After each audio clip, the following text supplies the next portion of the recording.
Meron po bang tao na toxic sa buhay ninyo na gusto nyo po na layuan na kayo? Huwag ka nang pakilamanan pa. Pero ito mga bossing ko, ay gagawin nyo lang to sa mga taong namumurwisyo. Yung bang tipong talaga ayaw kang tigilan.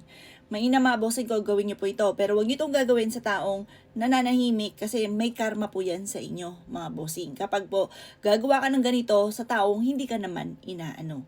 Ngayon po mga bossing ko, ito ay para sa mga nape-pressure ka na, yung anak ninyo nape-pressure na sa taong ito na nabubwisit po sa inyo.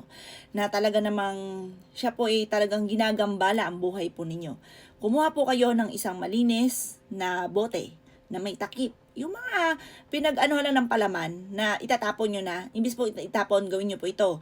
Lalo na kung ikaw po isa sa mga nabanggit ko na may mga toxic sa buhay ninyo. Lagyan nyo po ito ng lupa. Kahit saan galing na lupa, kahit sa bangbang, okay po yan. Mas mainam yung mga ganyan, yung mga sa bangbang, sa mga dudumi, doon nyo siya kukunin yung lupa. Konti lamang.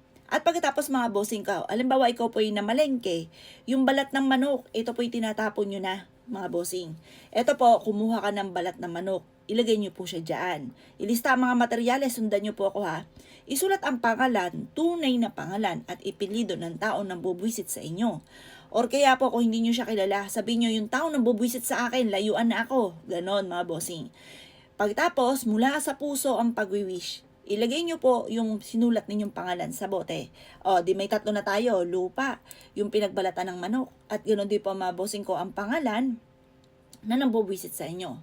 At ang pang-apat mga bossing ko, yan po mga bossing ko, kumuha ka ng 8 pako. 8. 8 pako, 2, 4, or kaya 6, or 8. Yan, yung pares-pares na bilang. Mga pako na kinakalawang. Pero kung wala kinakalawang, okay na yan. Kahit pako na bago, okay na po yan basta pako. At pagkatapos mga bossing ko, i-shoot nyo rin po yan sa bote. At pagkatapos ang panlima, kung makakita kayo ng ipis sa bahay ninyo, ang ipis 2, 4, 5, or kaya ay 8, yan ang bilang ng mga ipis. I-shoot nyo rin yan sa bote. Kahit tsugi na yung ipis, hindi na gumagalaw mabos kahit inapakan nyo na po yun, okay na po yan. At pagkatapos ay ibulong sa bote mula sa puso kung ano ang nais ninyong maganap mga bossing.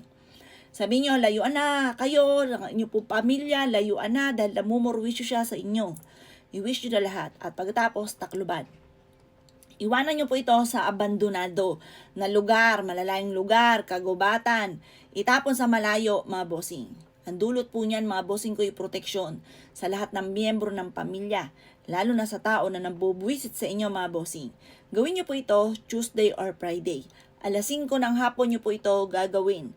Ito po yung makakatulong upang sa ganon, kayo po ay maging ligtas ng lahat ng miyembro ng pamilya at ang taong namumurwisyo po sa inyo ay lalayuan ka na. Ang i-wish ninyo, lalayuan lang kayo. Huwag kang mag-wish ng pangit. Kasi may balik po talaga yan kapag may pangit kayong winish.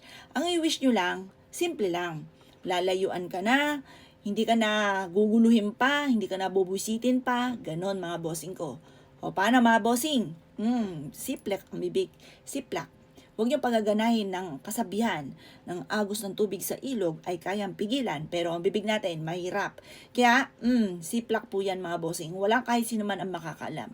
O paano mga bossing? Good luck po sa inyo po lahat.